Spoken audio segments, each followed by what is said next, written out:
Hello and welcome to the Prisma ORM Query Fundamentals course. My name is Xander.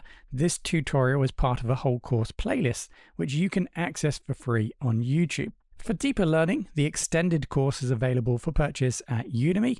You'll find all the resources and links in the video description. Don't forget to subscribe for weekly promotions, discounts, and Udemy course giveaways. Right, so let's first of all start by learning how to create or insert records into the database from our Express.js application. Now, there are a few tables that we can start working with. We need to be careful of the dependencies, the relationships between tables, because remember, for example, here with products, there is a one-to-many relationship between products and category. We cannot add a product record unless there is a category record, because the product record has a category ID foreign key. So we must supply a primary key of a category that exists in the category table to create a product. And that's the same, of course, with other tables. So we can't create an order unless there's users. We can't make a stock management record unless there is a product to connect to. So we need to be careful of that. So in this tutorial, and many tutorials in this probably module, we'll focus to begin with tables that we can actually insert data into and not have to worry about other dependencies. So let's start with the category table. Let's learn how to insert a record into the category table. Right, okay, so Docker has started, so the application is live. I've created a new file here in routes called a_create records. So for each module or each tutorial or each component in the tutorial, I'll create separate routes so that you can quickly and easily get to the different examples that we create. If you were building an application in Express, typically you might logically group all the endpoints associated with maybe one table in one root file. That would probably be a better, more logical approach to take. But like I said, in this course, just for ease of accessing the endpoints and identifying different files for different tutorials, I'm going to separate them in this way. As we're going to be creating a route, we're going to need to bring in the resources so that we can create a new route. Okay, like we did before. And now let's start to make a route. So we need to extend from router to specify the type of route that we're going to create. And now we need to identify the HTTP request that will be captured from this route. And that's going to be a post request. When the client sends a request, they send a request as a HTTP method. So each request will have potentially a different HTTP method depending on what action the client is trying to request. So if the client sends a get HTTP method, it normally refers to the fact they are trying to retrieve data from the server. If they send a post request, they are trying to send data to the server. Now, these HTTP methods will be handled differently depending on what HTTP method is sent from the client. This also helps us to logically separate different types of requests from the client. So here we're specifying the fact that we want to capture a HTTP post request, and then we just need to now define the location that we want to capture when it's sent in the request. So that's going to be category/insert. So we're creating this endpoint location. If this location is matched by the request information, then we will then go ahead and perform the actions that we define in this endpoint. Now I'm going to show or define all of the endpoints that I create as asynchronous.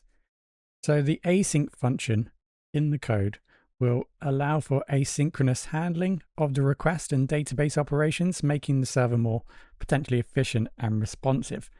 So like I said, in every endpoint, I will be specifying async.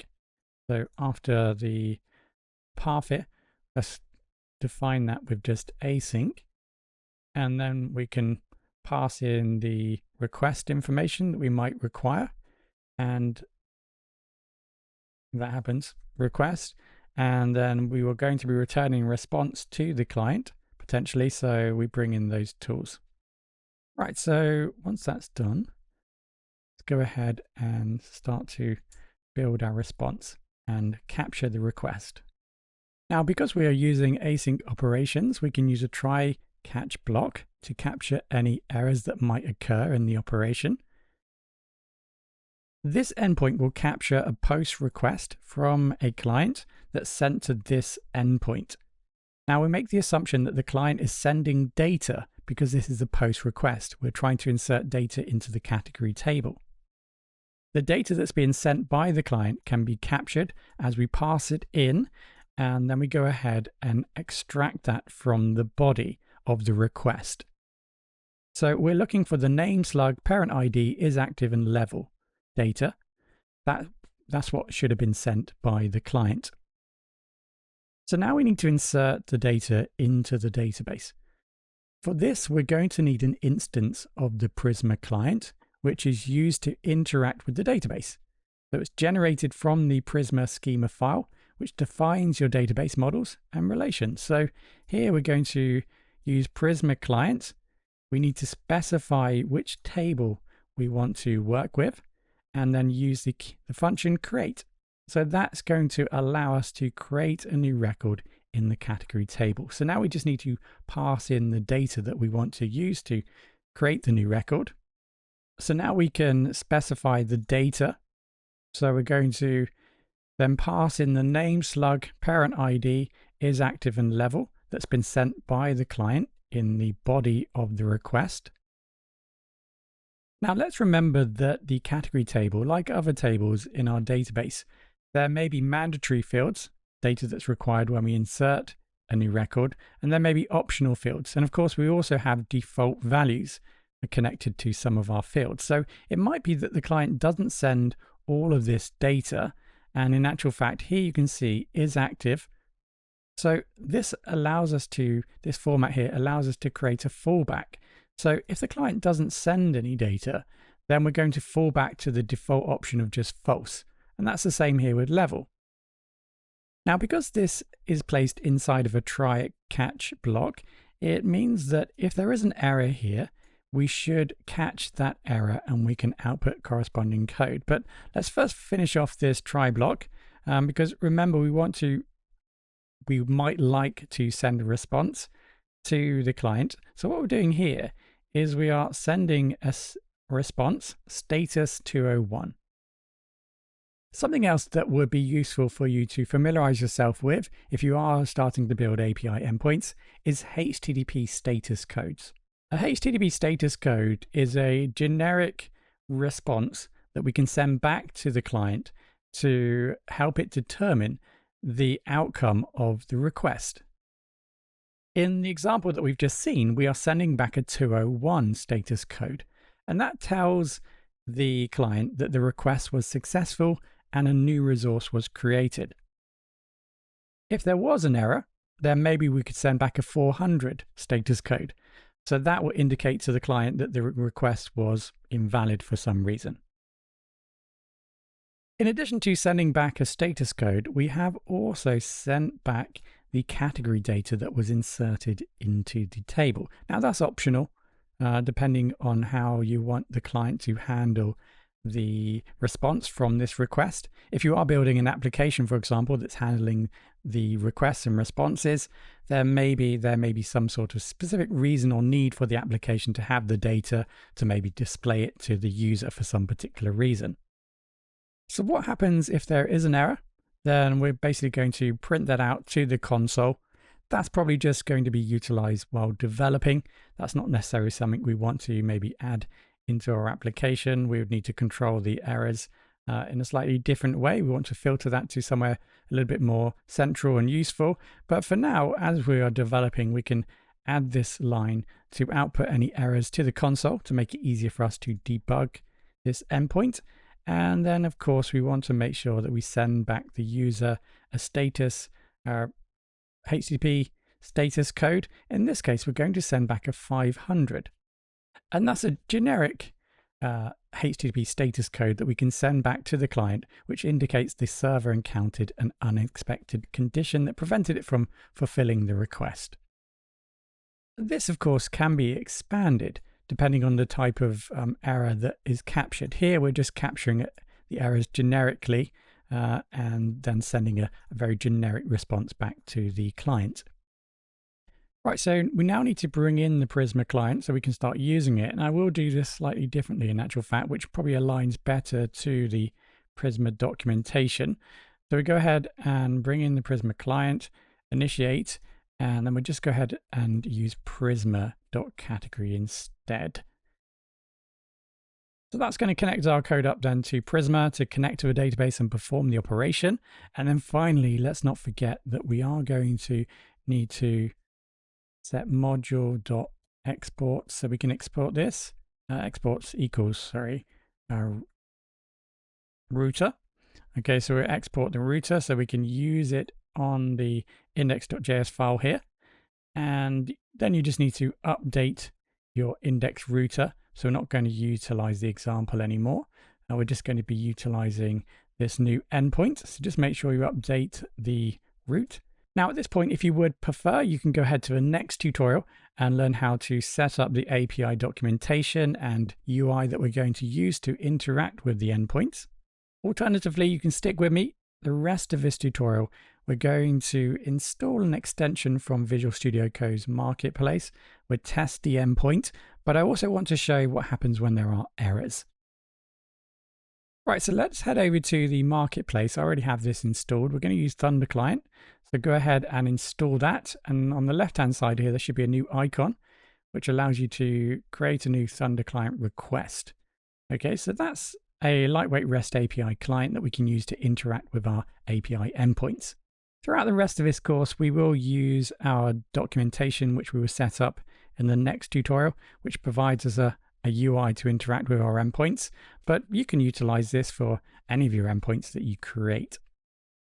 Now, first of all, let's just go back into the create records file. I'm just going to remove the last line of code because then that's going to cause an error for us.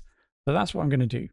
So I've removed that line, which is going to cause an error so that we can see what happens when there are errors. And then because we have created changes in our code, remember we haven't set up node monitor yet. So we are going to need to manually restart the containers. So let's go ahead and do that and see what happens. So what should happen, because there is a code error, you can see, well, you can't see. So let's oh no, cancel that. You can see that Express API is flapping. So it starts to run, then it restarts, and it just continues forever. So this indicates generally there is an issue with your code. And you can start reading through the documentation or the information here, which can be useful. But this generally leads you, or generally indicates the fact there is an issue with the migrations. And strictly speaking, that is true. There is an issue with migrations because what happens is that if there is an error in your code, the way that we've set up our Docker Compose file to automatically run migrations and so on, is that when there is an error with your code, the migrations don't take place correctly. So therefore, the application can't run anyway, but it does then indicate the fact that there's something wrong with your migration setup, which there isn't. The problem still remains within our code base. Now, reading through the information, we are provided some additional information other than the migration issue. We have this right here, and we can utilize this and ask our AI coding partner, ChatGPT maybe, to explore and try and resolve that issue. Of course, we know what the problem is here because we've forgotten to export this so it can be imported into the index.js file. So let's add that back in, and now let's restart. And this time you'll see in Prisma folder, because the code was successfully, because the code is correct, when it restarts, we should see a folder appear. And notice that it doesn't. Okay, so this is important because again, we have our Docker Compose setup to expect there not to be a Postgres server, I think, already existing that's set up. So in actual fact, what we need to do is make sure that we remove the containers and then restart. So if we do that, wait a couple of seconds for it to be removed. I swear it takes longer every single time I do this. And then let's just restart the containers once again. And then this time you can see Prisma will create the migrations folder and we're all good to go. It's a bit quirky, but once we get Node Monitor installed, things will be slightly different as we're developing the application. Right, so let's test the endpoint. Right, so we have our Thunder client. So let's create a new request, drop that down.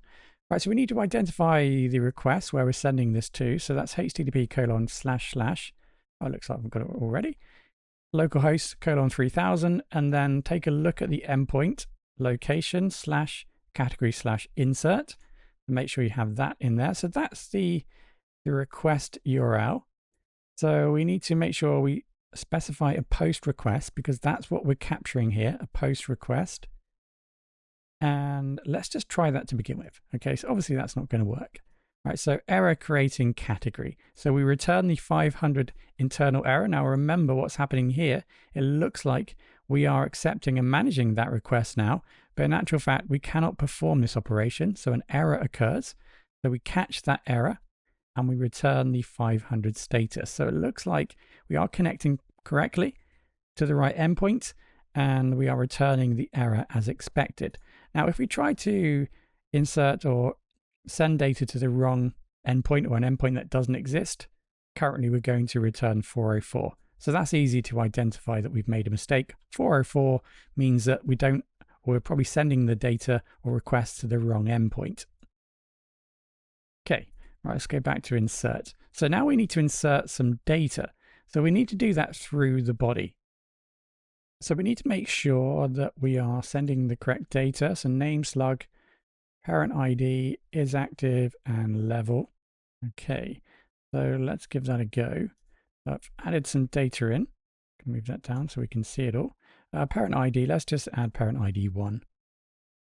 There are no parent. Sorry, there are no parent ID. So in actual fact, let's just leave that null for now. See if this works. And let's try this again. So we send, and now we have an error creating the category. If we go into the containers and look at the logs, we are provided some information here related to that error potentially. Cannot destructure property name of request body. It is undefined. So that was exactly what we were expecting in this case, because Express needs to parse the incoming JSON request body. So by default, Express doesn't automatically read or understand the JSON request body that we're sending here. So we need to tell Express to parse or interpret the JSON data using middleware. So when I use the word parsing or parsing JSON, what I mean is that we need to convert this incoming JSON data into a JavaScript object that Express can use, and then of course use that data to insert into the database. So what we need to do here is we need to add some middleware, which is essentially additional application code, which is going to be performed when the data is sent. When I use the terminology parsing JSON, this means that we need to convert the incoming JSON data here into a JavaScript object that Express can use. Now, I also mentioned middleware. So we need to add some middleware in order to achieve this. So middleware in Express is a function that sits between the request and the response. So it can modify the request and response objects before passing control to the next function. So as this data comes in from the request from the client, we need to parse this, prepare it into a JavaScript object so that Express can use it in the code. So if we go back into our index here, let's go ahead and add our middleware. So that's app_use_express.json, like I said, for parsing JSON bodies. So with that set, we probably need to restart. So let's just restart. Now notice that when I restart that, you can see that Prisma no longer shows the migration folder. And what's happening here is that when we restart, because we've set it up to migrate each time we restart the container, it means that the database already has that information because it saved that information due to the fact that we're just restarting the container. So it already has that migration set. So we're trying to then migrate again, but the data already exists in the database. So the migration doesn't take place. And then that just basically causes an error because we have to have the migration in place for us to run the Prisma instructions. So what we would need to do in actual fact is just for now delete the containers, and then we'll go ahead and restart them. So this won't be the case throughout this course, so don't worry, don't think that we're going to have to keep performing the same operation every time we change some code.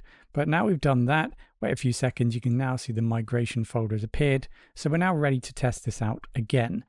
So let's go back into drop that down, go back into Thunder Client here. So let's send a request again. And this time you can see we return the 201 created. So we've now inserted data into our database.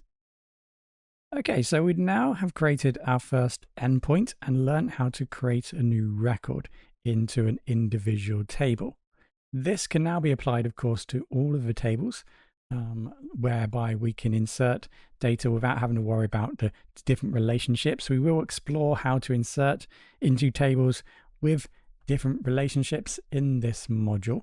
But for now, we're going to move across to the next tutorial and install our API documentation, which is also going to buddy up as our UI, which we're going to use to send requests to our Express endpoints.